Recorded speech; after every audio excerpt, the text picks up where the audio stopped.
Hello guys, if you all would love to see how I built my side panels for my DIY electrical fireplace build, stay tuned.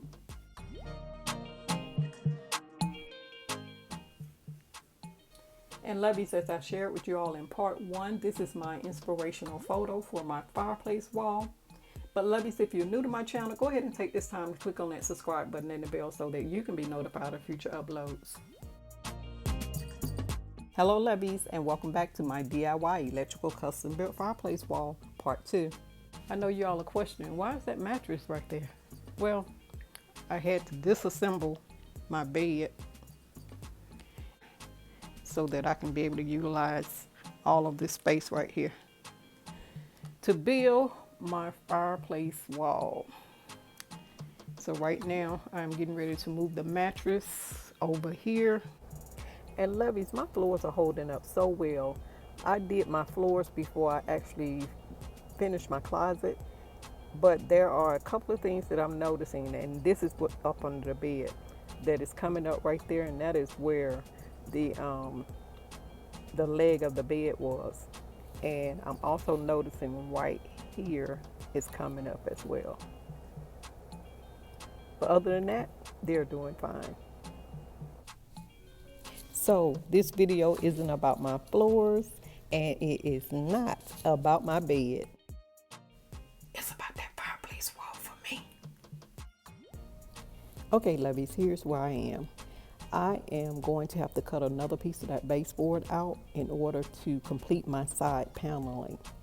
And what I'm really thinking about doing is taking that whole baseboard out right there that's in the center and leaving the side panels on both sides. My issue right now is when I get ready to close up the side paneling on this side, the alarm panel and the light switch will be in the way. So what I was going to end up doing was cutting more of the baseboard out, but I think I may end up just pulling that whole thing, because when I get ready to do the build below the fireplace, I think I'm just going to go ahead and put another 2x4 across here and then add some more legs to it on the back portion of the wall. That wasn't the way that I was planning to build that area, and the jury is still out on that. Now my concern is closing up the side panel, and what I'm getting ready to use is a 1x2 board and some hardwood board to close up that area. I have placed the brown hardwood board right here and the 1x2 board in the corner to gauge where I'm going to cut the baseboard, and now I'm drawing my line where I'm going to cut it out.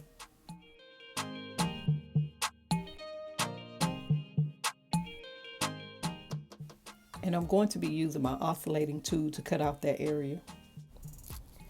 And once I am done cutting out the baseboard, I'm going to take and actually slide that 2x4 over to the left. And once I build the side paneling, I'm going to be placing it on the right side of the 2x4.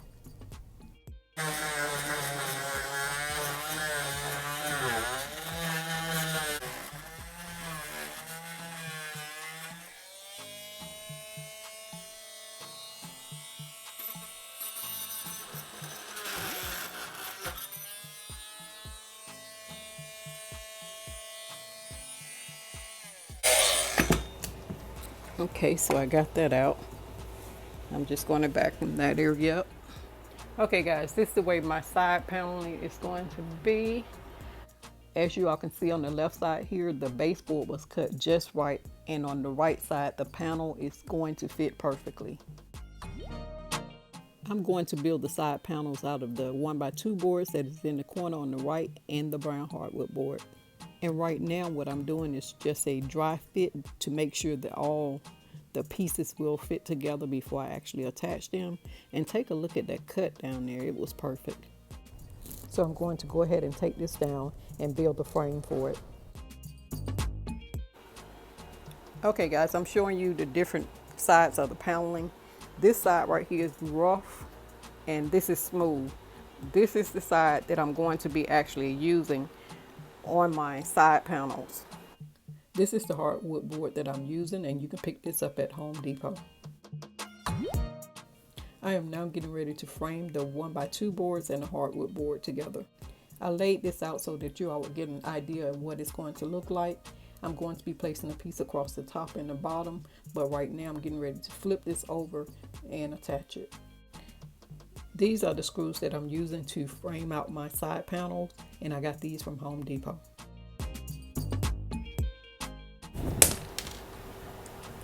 Here I am just attaching a frame together with the screws, and once I am done adding all of them, I'm going to flip the board back over and add the 1x2 boards at the top, center, and the bottom, and then I'm going to flip it back over and add the screws to it, and then I'm going to paint the panel.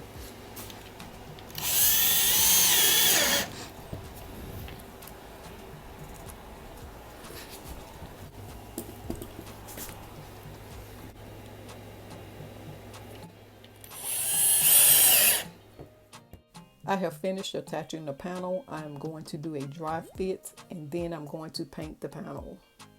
This is the way the side panel is going to be looking, and before I attach the 2x4 to the wall, I'm going to screw the panel onto the 2x4 after I paint it.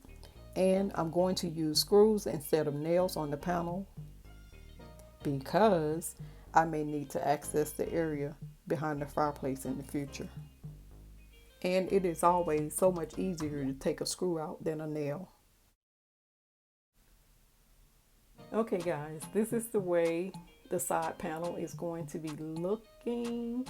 I have gone ahead and painted it. I didn't show you guys me painting it because I figured everyone knows how to paint. I know that it looks like it's black, but it's actually a gray. And I tried to match it up to my bedroom door that I made over. And if y'all haven't seen that video, go to my channel, which will be in the description box below. Just click on that link and it'll take you there to see my bathroom door that I made over. But I wanted to match the paint to it, and I'm going to be bringing you guys the specifications of the paint at a later time. But I am in need of getting out of here like 20 minutes ago.